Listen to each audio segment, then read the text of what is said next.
Capítulo 10. Davi vence os amonitas e os sírios. Depois de algum tempo, o rei dos amonitas faleceu, e seu filho, Hanum, reinou em seu lugar.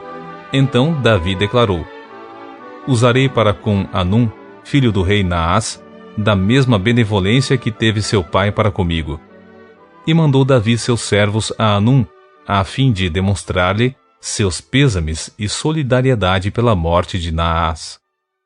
Entretanto, quando os mensageiros de Davi chegaram à terra dos amonitas, os príncipes dos amonitas influenciaram o rei, questionando: Pensas que Davi te enviou consoladores em honra à memória de teu pai?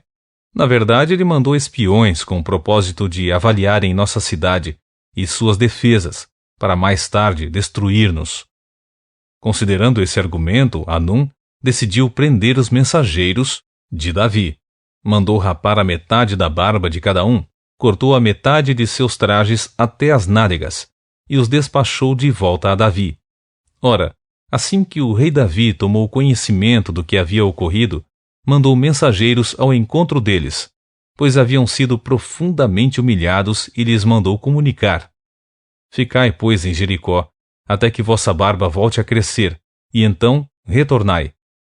Notando os amonitas que sua atitude cheirava mal e que havia provocado ódio em Davi, mandaram contratar 20.000 homens de infantaria dos exércitos sírios de Bet-Reob e dos sírios de Zobá, 1.000 homens do rei de Maacá e 12.000 dos homens de Tobi.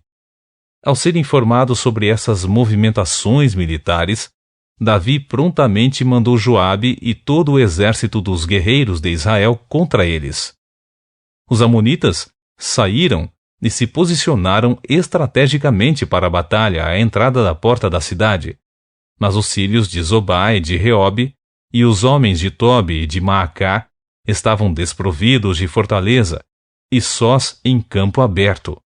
Quando Joabe viu que estava cercado pela frente e por trás, escolheu alguns dos melhores soldados do exército de Israel e os alinhou contra os sírios, e entregou o restante das tropas a seu irmão Abisai, para que as alinhasse contra os amonitas, e ordenou-lhes: Se os sírios forem mais fortes do que eu, tu virás me socorrer, e se os amonitas forem mais fortes do que tu, eu partirei no teu auxílio.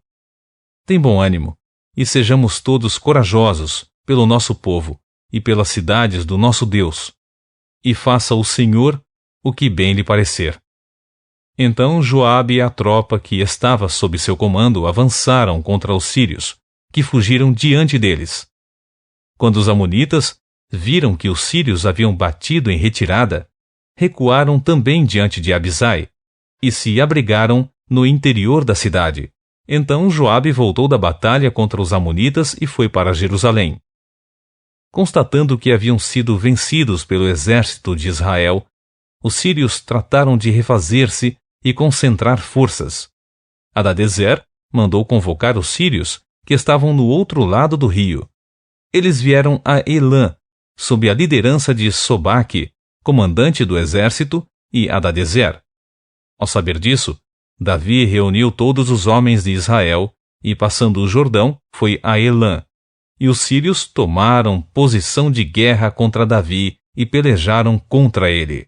Contudo, os sírios fugiram de diante de Israel, e Davi matou 700 condutores de carros de guerra e 40.000 soldados de infantaria dos arameus.